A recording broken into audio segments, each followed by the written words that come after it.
मिठाई की दुकान पर एक पंडित जी की दुकान थी मिठाई की। वो अपना चादर ओढ़े ब्राह्मण देवता बैठे थे और पंडित जी आओ भैया ये मिठाई कैसे, अब उसने ये लड्डू क्या भाव दिए, ये जलेबी कैसे, ये रस, सब मिठाई पर ऐसे ऐसे करे, ये अंगूठी दी है ऐसे। ब्राह्मण देवता गंभीरता से सुन रहे, समझ गए। तो वो तो इतनी सी अंगूठी सोने की उंगली में पहने था और वो इतना बड़ा सोने का बाजूबंद बांधे थे पंडित जी, यहाँ चादर ओढ़े बैठे थे। संजय से ये मिठाई कैसे, ये मिठाई कैसे? तो पंडित जी ने ऐसे चादर हटाया और अपना हाथ ऐसे किया, बोले सब एक ही भाव हैं, कोई भी ले जाओ, सब एक ही भाव, ताकि वो भी देखे। अब परशुराम जी दिखाना चाहते हैं कि हम क्या हैं, ये रहा फरसा। बड़े संपन्न श्रद्धालु सेठ जी किसी महानगर में रहते थे। उनके गुरु जी ऋषिकेश से भी ऊपर हिमालय में, केदारनाथ से भी ऊपर उधर कोई उत्सव था, श्रीमद् भागवत की कथा रही हो या कोई और आयोजन रहा हो, तो गुरु जी को बुलाया। गुरु जी बोले जून का महीना है, ऐसे में तो हिमालय में ही रहने दे। नहीं गुरु जी आप कृपा करो, पधारो। गुरु जी आए। शिष्य ने सोचा संपन्न श्रद्धालु, श्रद्धा की संपत्ति और वैसी भी संपत्ति।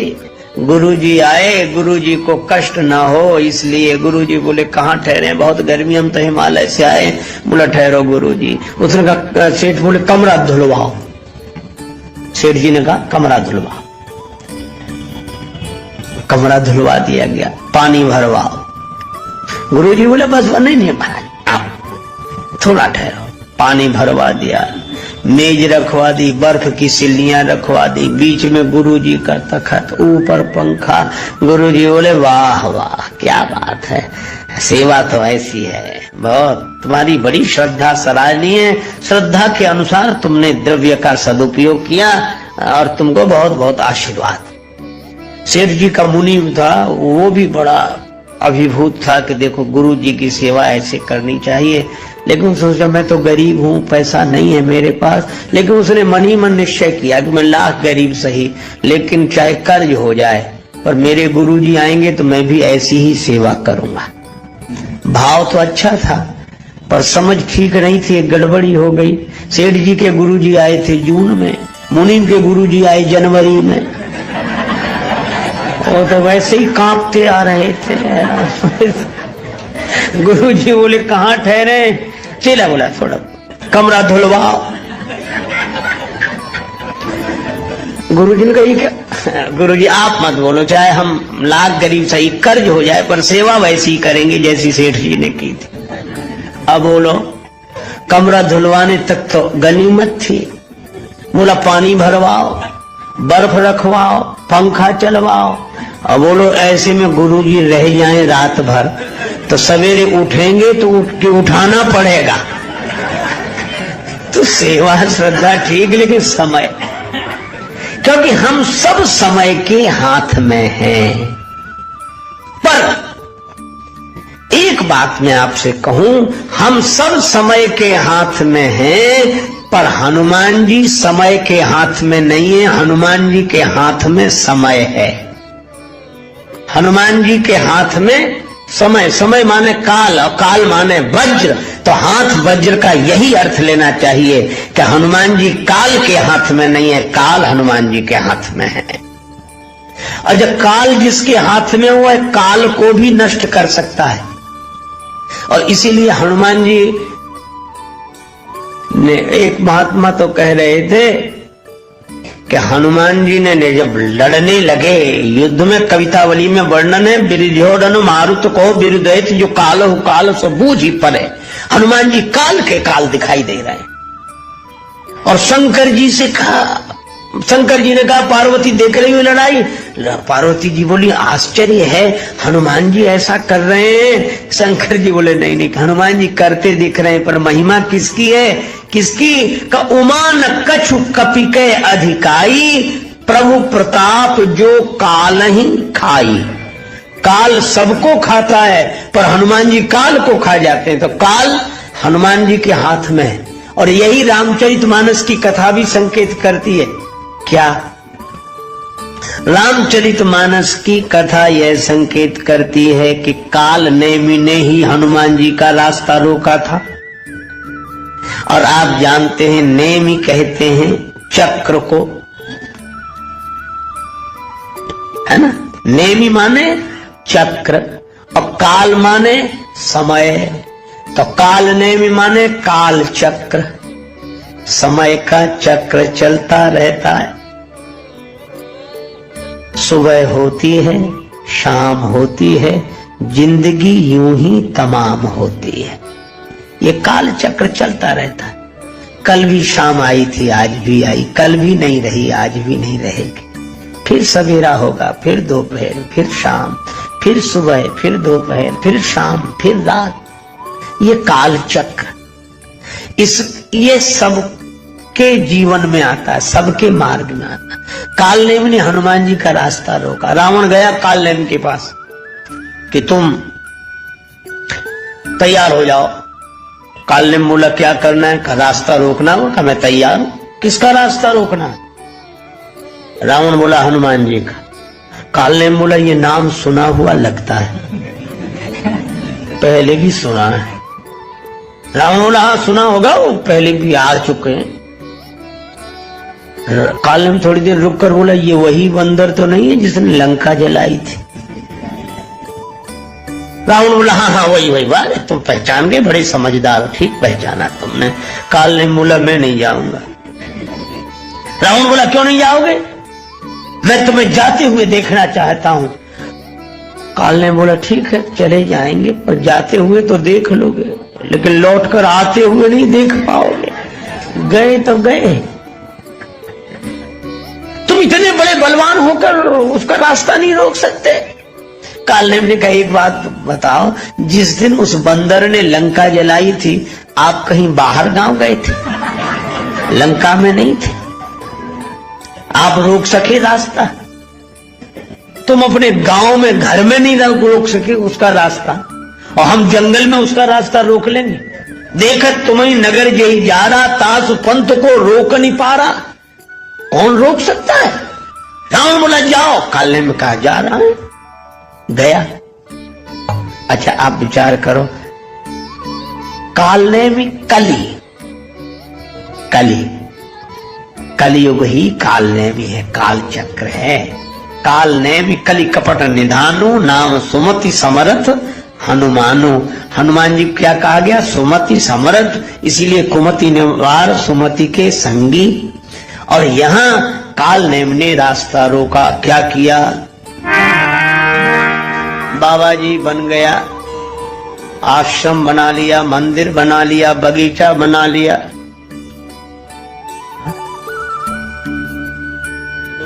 बड़ा बढ़िया मंदिर बनाया, बड़ा बढ़िया आश्रम, बड़ी बढ़िया बगीचा, बहुत सुंदर सरोवर। खुद बन गया बाबा जी। है कालनेमि, ये रूप बदल कर आता है। कलयुग भी ऐसे ही रूप बदल के आता है, ये रूप बदल के आता है। हनुमान जी को भी धोखा हुआ कि अगर ये साधु ना हो तो इतना बढ़िया मंदिर बनाता, इतना बढ़िया बगीचा। देखो भगवान की कृपा है। अरे कृपा नहीं, अभी पता लगेगा। वो तो मकरी ने पांव पकड़ा, हनुमान जी ने लात मारी। अच्छा ये देखो हनुमान जी जैसे पहुंचे, अब कालनेमि ने जो देखा तो अब लगा वो कथा कहने। अब वेश से तो बन गया वो, पर कथा कभी कही होती तो कहता, न कही होती कहीं सुनी होती तो कुछ अंदाज से काम चलाता। पर लंका में न कथा कही जाती थी न सुनी जाती थी, वहां से तो कथावाचक भगा दिए जाते थे। गोस्वामी जी ने लिखा, ते ही बहुविध त्रासई देश निकासई, जो कहे वेद पुराना। जो वेद पुराण की चर्चा करे उनको डरा धमका के नगर से निकाल दिया जाता था। और कालनेम ने कथा शुरू की घबराहट में, तो न मंगलाचरण न भगवान का नाम, और कथा भी न बालकांड न अयोध्या न अरण्य न किष्किंधा न सुंदर, कथा सीधे शुरू हुई लंका कांड से। और कथा शुरू हुई रावण के नाम से, होत महारण रावण राम ही, और कथा सीधे लड़ाई से ही शुरू हुई। हनुमान जी ने कहा ये कैसी कथा है। काल में संभल गया, जीती हैं राम न संशय या मैं, राम जी जीतेंगे। हनुमान जी आए और हनुमान जी को प्यास लगाई कि बड़ी जोर की प्यास लग रही है। आप लोग श्रीमद् भागवत की कथा में सुनते हैं, जब 10वां स्कंद आरंभ हुआ तब सुखदेव जी ने कहा कि जब से कथा शुरू हुई तुमने कुछ जल भी नहीं पिया है, कुछ जल पी लो, कुछ ग्रहण कर लो, उसके बाद फिर कथा शुरू होगी।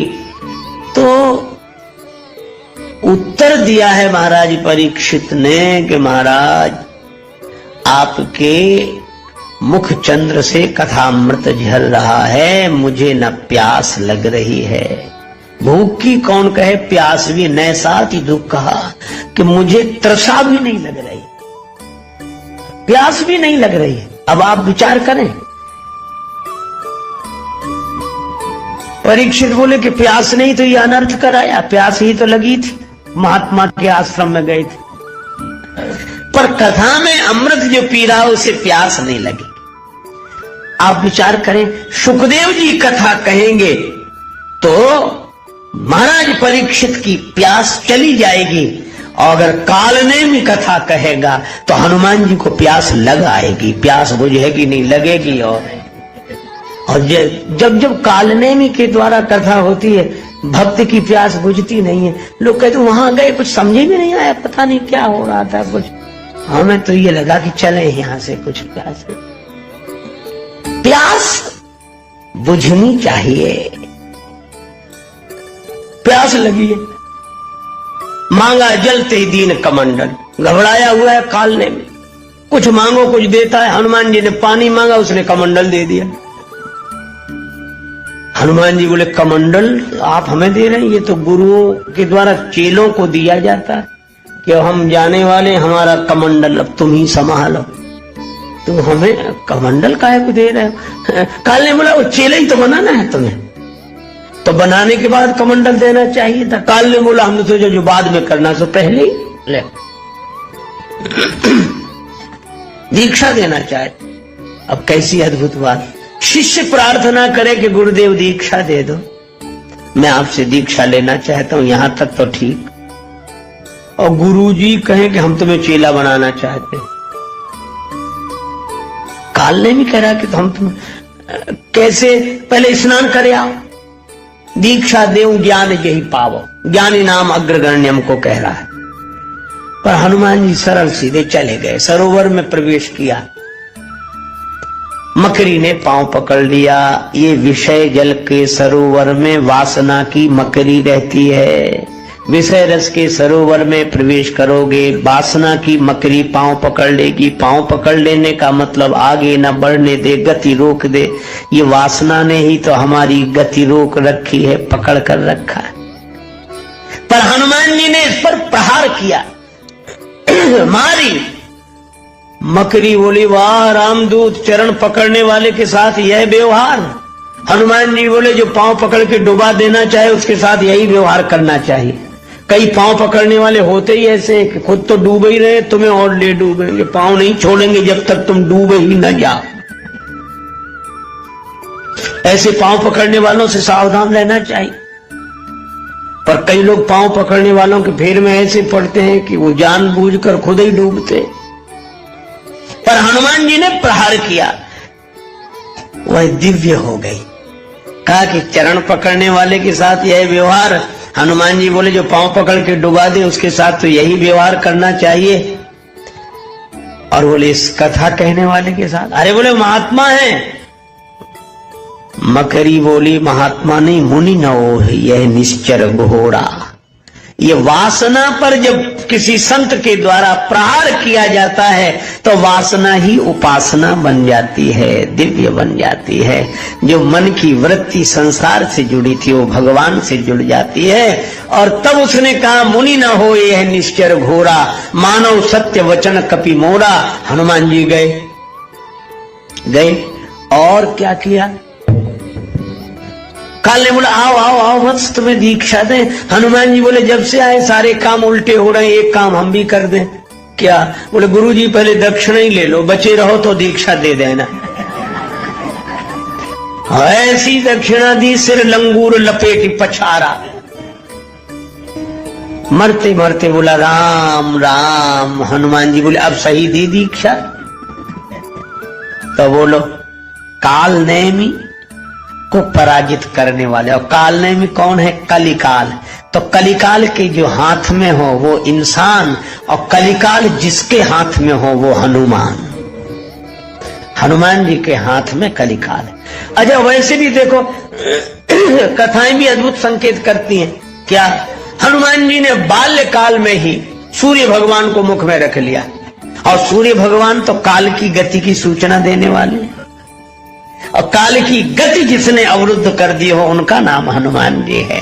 तो ये हाथ वज्र, वज्र माने काल, काल जिसके हाथ में हो।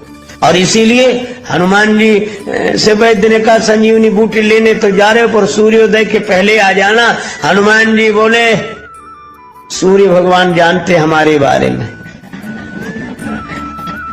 मैं लौटूंगा तभी सूर्योदय होगा, उसके पहले नहीं। और उसके पहले उगेंगे तुम सवेरा होने ही नहीं दूंगा। तो हनुमान जी के हाथ में काल है। अच्छा अब इससे अर्थ क्या हुआ? हाथ वज्र और ध्वजा विराजे। हाथ में वज्र है और ध्वजा, इसका अर्थ है कि भगवान के यश की ध्वजा वही लहरा सकता है जो समय के हाथ में न हो। समय जिसके हाथ में हो वही भगवान के यश की ध्वजा को लहरा सकता है। अर्थात जो कलिकाल से प्रभावित न हो, कलिकाल से जो प्रभावित न हो, जो कलिकाल को प्रभावित कर दे वही भगवान की कीर्ति की ध्वजा लहराएगा। कि ये भगवान के भक्त ऐसे होते हैं। तो हनुमान जी काल के हाथ में नहीं है, काल उनके हाथ में है। इसीलिए हाथ वज्र अरु ध्वजा विराजे, हाथ वज्र अरु ध्वजा विराजे, हाथ वज्र अरु ध्वजा विराजे, हाथ वज्र अरु ध्वजा विराजे, कांधे मूंज जनेऊ साजे, कांधे मूंज जनेऊ साजे।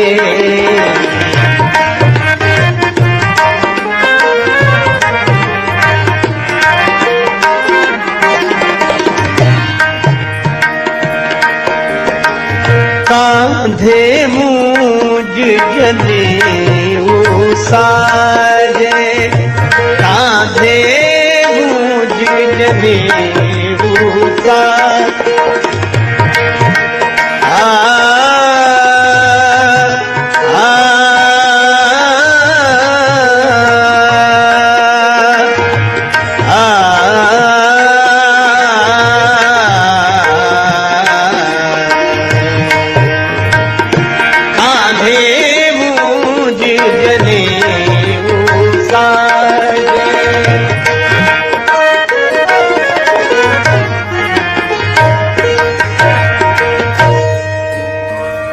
कांधे मूंज जनेऊ साजे। श्री हनुमान जी कांधे पर यज्ञोपवीत मूंज मेखला ब्रह्मचारी का रूप है। श्री हनुमान जी आजन्म बाल ब्रह्मचारी हैं, इसीलिए मेखला का वर्णन है। मूंज की मेखला, यज्ञोपवीत धारण करते कांधे मूंज जनेऊ साजे। लेकिन आपको मैं एक बात बताऊं, रामचरितमानस में विशेष रूप से 2 ब्रह्मचारियों का वर्णन है। एक तो श्री हनुमान जी आजन्म वाल ब्रह्मचारी हैं, और एक दूसरे ब्रह्मचारी हैं परशुराम जी। हाँ? लेकिन दोनों में एक अंतर है। क्या? हनुमान जी को कभी यह याद नहीं रहती कि हम ब्रह्मचारी हैं, और परशुराम जी के साथ दूसरी कठिनाई, वे कभी भूलते नहीं हैं कि हम ब्रह्मचारी हैं। इसलिए जहां जाते वहां यही कहते हैं, बाल ब्रह्मचारी अति कोही, विश्व विदित क्षत्रिय कुलद्रोही। मैं बाल ब्रह्मचारी हूं, मैं ब्रह्मचारी हूं, मैं ब्रह्मचारी हूं। भगवान सामने खड़े, भगवान के सामने। अच्छा देखो विडंबना क्या है, अभिमान से हनुमान परशुराम जी बोल रहे हैं, लेकिन अंतर क्या है? क्या बोले? मैं ब्रह्मचारी हूं, मैं ब्रह्मचारी हूं, यह तो दिखाई दे रहा है, पर सामने ब्रह्म खड़े हैं वो नहीं दिखाई दे रहे हैं।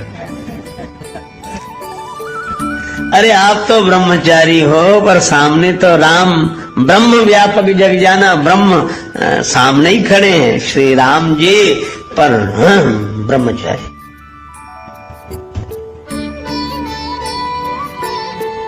और लक्ष्मण जी परवाह नहीं करते, और बोले क्या? बोले चितय परस की ओरा, रेसठ सुने स्वभाव न मोरा। फरसे की तरफ देखा, देखो तूने मेरा स्वभाव नहीं सुना है। फरसे की तरफ क्यों देख रहे थे? ताकि लक्ष्मण जी भी उधर देखें। कुछ लोगों की आदत होती, जिधर दिखाना चाहते हैं तो बात करेंगे, सामने वाले से देखेंगे उधर, ताकि वो भी उधर देखे। एक आदमी को सोने की अंगूठी मिल गई, क्षुद्र प्रकृति का आदमी था, पहली बार सोने की कीमती अंगूठी मिली। सो जिससे भी बात करता था वो अंगूठी आगे करके रख। और भाई साहब क्या हाल है? आप ठीक है? बहुत दिन में मिले, बहुत बड़े लोग कहते अजीब आदमी। अरे मुझे बोली उंगली ऐसे ऐसे करने का क्या क्या मतलब? देख लें लोग कि ऐसे गया मिठाई की दुकान पर, तो पंडित जी की दुकान थी मिठाई की, वो अपना चादर ओढ़े, ब्राह्मण देवता बैठे थे, और पंडित जी आओ भैया ये मिठाई कैसे? अब उसने ये लड्डू क्या भाव दिए, ये जलेबी कैसे, ये सब मिठाई पर ऐसे ऐसे कर रही, अंगूठी दी है ऐसे। ब्राह्मण देवता गंभीरता से सुन रहे, समझ गए। सो वो तो इतनी सी अंगूठी सोने की उंगली में पहने था, और वो इतना बड़ा सोने का बाजूबंद बांधे थे पंडित जी, यहाँ चादर ओढ़े बैठे थे। संजय तो ये मिठाई कैसे, ये मिठाई कैसे? तो पंडित जी ने ऐसे चादर हटाया और अपना हाथ ऐसे किया, बोले सब एक ही भाव हैं, कोई भी ले जाओ, सब एक ही, ताकि वो भी देखे। अब परशुराम जी दिखाना चाहते कि हम क्या है, ये रहा फरसा, तो फरसे की तरफ देखे ताकि लक्ष्मण जी भी देखे। बोले चितय परसु की ओरा, रेसठ सुने स्वभाव न मोरा। तुमने मेरा स्वभाव नहीं देखा है, अभी सुना ही नहीं होगा। लक्ष्मण जी ने देखा फरसे की तरफ, नहीं देखा तो दिखाने लगे। दूसरी पंक्ति में गोस्वामी जी क्या संकेत करते हैं? लक्ष्मण जी से सीधे ही बोले परसु विलोक महीप कुमारा, मेरा फरसा देखो, ये देखो मेरा फरसा। लक्ष्मण जी बोले हाँ हाँ देख रहे हैं। फरसा देखकर तुम डरे नहीं? लक्ष्मण जी बोले अच्छा रहा कि हमने फरसा नहीं देखा। क्यों? फरसा देखते तो लड़ाई हो ही जाती। क्यों हो जाती? तो मुझे वीर नहीं समझ रहे हो क्या? लक्ष्मण जी बोले आप केवल फरसा थोड़े ही लिए हैं, एक और धारे धनु, एक और धारे बाण, एक और परसु सुधारे तेज तायो है, एक और शूल, एक और लौह वर्म झूल, एक और तोमर त्रिशूल लटकायो है। बिंदु कवि धन्य भृगुवंशज मुनीस तुम्हें, संत वेश में विचित्र रूपक लखायो है, मैंने जान्यो को कुशल कारीगर है, जनकपुरी में शस्त्र बेचिवे को आयो है। हमने वीर समझे। अब तो बड़ा क्रोध आया, मेरा फरसे का अपमान, फरसे। लक्ष्मण जी ने कहा कि देखो महाराज, अगर आप ब्रह्मचारी कह रहे हो, बाल ब्रह्मचारी अति कोही, तो ब्रह्मचारी का चिन्ह फरसा नहीं है। फिर बोले आप अपने को कहते रहे हो ब्रह्मचारी और दिखा रहे हो फरसा, और ब्रह्मचारी का चिन्ह क्या है? लक्ष्मण जी बोले वो मैंने देखा, इसीलिए नहीं झगड़ा किया आपसे। क्या देखा तुमने? बड़ा सुंदर संकेत है। लक्ष्मण जी बोले भृगु सुत समुझी जनेऊ बिलोकी, जो कछु कहाऊं सहाऊं बिसरो की। मैं आपको भृगुवंशी ब्राह्मण ब्रह्मचारी के रूप में देखकर, और ब्रह्मचारी का जो चिन्ह है वह देख रहा हूं। का ब्रह्मचारी का चिन्ह क्या है? बोले यज्ञोपवीत जनेऊ, वह देख रहा हूं मैं, फरसा नहीं देख रहा हूं। जनेऊ देखकर ही श्रद्धा होती है, फरसा देखकर तो लड़ने का मन होता है। तो ब्रह्मचारी का मुख्य चिन्ह क्या है? यज्ञोपवीत। और यज्ञोपवीत पर ब्रह्मचारी को गर्व होना चाहिए कि मैं यज्ञोपवीत धारी हूं। इसलिए तुलसीदास जी कहते हैं कि ब्रह्मचारी तो दो, लेकिन एक ब्रह्मचारी ने अपना चिन्ह फरसा मान लिया। लेकिन हमारे हनुमान जी ऐसे ब्रह्मचारी हैं कि इनका चिन्ह क्या है? कांधे मूज जने साजे, कांधे मूज जने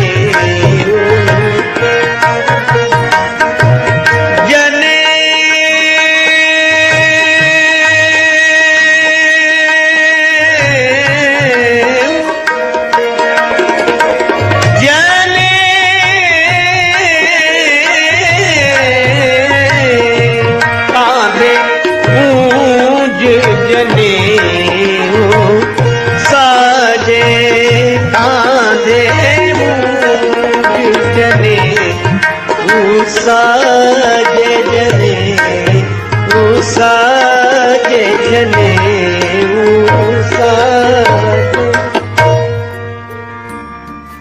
हनुमान जी सच्चे ब्रह्मचारी हैं। क्यों? क्योंकि हनुमान परशुराम जी ब्रह्मचारी होने का अभिमान रखते हैं। मैं गलत सही नहीं कह रहा हूं, किसी की निंदा करना मेरा उद्देश्य नहीं है, आपको भटकाना भी मेरा उद्देश्य नहीं है। पर मैं यह कहता हूं कि परशुराम जी भगवान हैं, हनुमान जी तो भक्त ही हैं, पर परशुराम जी तो भगवान के अवतार हैं। पर यह लीला है, लीला को बार बार ऐसे समझना चाहिए जैसे माँ किसी बच्चे को चलना सिखाती है तो उसकी उंगली पकड़कर पीछे पीछे चलती है, कहती बेटा आ, सीधा बढ़िया, सीधा सीधा आगे आ जा। बच्चे से कहती सीधा चलो, माँ उल्टा चल रही, तो क्या माँ को सीधा चलना नहीं आता है? आता है, लेकिन वह उल्टा चलने की लीला इसलिए करती है ताकि उसका बालक सीधा चलना सीख जाए। तो परशुराम जी जैसे अवतार कोटि के महापुरुषों में अगर यह अभिमान का उल्टा चलना दिखाई दे तो ये उनका दोष नहीं मानना चाहिए। होश में रहकर वे तो भगवान हैं ऐसा जानकर वे तो केवल इसलिए उल्टा चलने की लीला कर रहे हैं ताकि हम लोग सीधा चलना सीख जाएं। इतनी ही प्रेरणा लेनी चाहिए।